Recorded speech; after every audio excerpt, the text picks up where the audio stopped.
এইটো এটা নতুন আৰ্হি বুলি ক'ব লাগিব। আমি সাধাৰণতে বিশ্ববিদ্যালয়ত কি কৰোঁ, আমাৰ যিটো স্নাতক পৰ্যায়ৰ আমাৰ যিবোৰ বিষয় বা প্ৰগ্ৰেম থাকে, সেই প্ৰগ্ৰেমবিলাকত BA BSc আমি ল'ৰা ছোৱালীয়ে নিজৰ ৰুচি অনুসৰি নিজৰ নিজৰ নিজৰ হেৰি আৰু বিষয় বাছনি কৰি লয় আৰু পঢ়িবলৈ এডমিশ্যন তেওঁলোকৰ এলিজিবিলিটি তেওঁলোকে এইখিনিত নামভৰ্তি কৰে। তেওঁলোকক আমি কোনোবাই সমাজ বিজ্ঞান পঢ়িছে, কোনোবাই ৰাজনীতি বিজ্ঞান পঢ়িছে, কোনোবাই ইতিহাস পঢ়িছে, সেইমতে তেওঁলোকক আমাৰ পাঠ্যক্ৰম থাকে, সেইমতে আমি শিক্ষাদান কৰোঁ। আৰু আমাৰ উদ্দেশ্য হৈছে যে আমি তেওঁলোকক সেই বিষয়গত জ্ঞান যাতে দিব পাৰোঁ আৰু সেইখিনি লৈ পেলাই তেওঁলোকে পৰীক্ষাত বহিব লাগে আৰু উত্তীৰ্ণ হৈ ওলাই যায় ডিগ্ৰী লৈ পেলাই। কিন্তু এতিয়া আমি দেখিছোঁ যে এই জ্ঞানৰ লগত যদি আমি বিভিন্ন ধৰণৰ আমি কৌশলো দিব লাগে, যাতে তেওঁলোকে জীৱনৰ যিটো পিছৰ পৰ্যায় য'ত জীৱিকাৰ কথা আহে তাত তেওঁলোকে সফল হয়। এতিয়া এটা কৌশলগত দিশ আছে জ্ঞানৰ লগত, জ্ঞান দিয়াৰ লগে লগে যে আমাৰ যিবোৰ চিভিল ছাৰ্ভিচৰ যিবোৰ পৰীক্ষা হয়, ইউনিয়ন পাব্লিক ছাৰ্ভিচ কমিশ্যনে দিল্লীত সৰ্বভাৰতীয়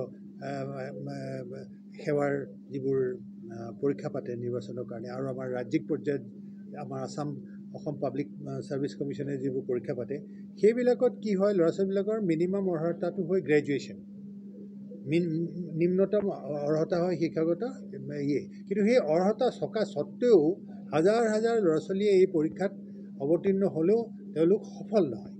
সফল নোহোৱাৰ মূল কথাটোৱে হ'ল তেখেতসকলৰ মেধা জ্ঞান সকলো থকা স্বত্বেও সেই সাফল্য নাপায়, কাৰণ এই পৰীক্ষাবিলাক অৱতীৰ্ণ হ'বৰ কাৰণে যি বিশেষ ধৰণৰ এটা কৌশল লাগে, সেই কৌশলটো তেখেতসকলক দিয়া নহয়, তেওঁলোকক জ্ঞান দিয়া হয়, কৌশলটো দিয়া নহয়।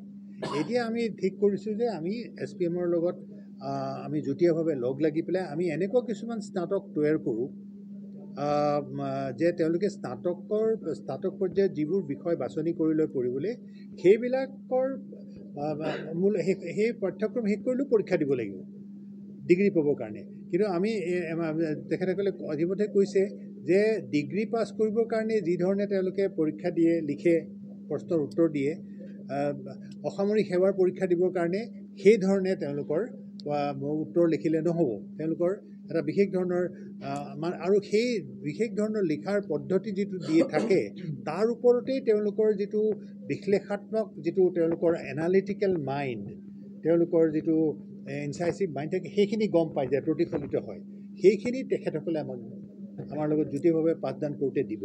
গতিকে আমি ইতিমধ্যে যথেষ্টখিনি আমাৰ ইয়াৰ পিছত এই কাৰ্যক্ৰম, এই আৰ্হিটো আগবঢ়োৱাৰ আগতে 2025 পৰা আমি এই ইণ্টিগ্ৰেটেড প্ৰগ্ৰেম বুলি কৈছে, প্ৰগ্ৰেম হ'ব ইণ্টিগ্ৰেটেড BA BScৰ লগত আমাৰ কেইটা 14টা বিষয়ৰ লগত নে 15টা বিষয় 15টা আমাৰ স্নাতক পৰ্যায়ত কলা আৰু বিজ্ঞান বিভিন্ন প্ৰগ্ৰেমৰ লগত এই চিভিল ছাৰ্ভিচ পৰীক্ষা কেনেকৈ সাজু হ'ব পাৰে সেই বিষয়ে বিশেষভাৱে তেখেতসকলক আমি প্ৰশিক্ষণ দিম। বিশেষভাৱে প্ৰশিক্ষণ যাব, সেইটো এটা কৌশলগত প্ৰশিক্ষণ। আৰু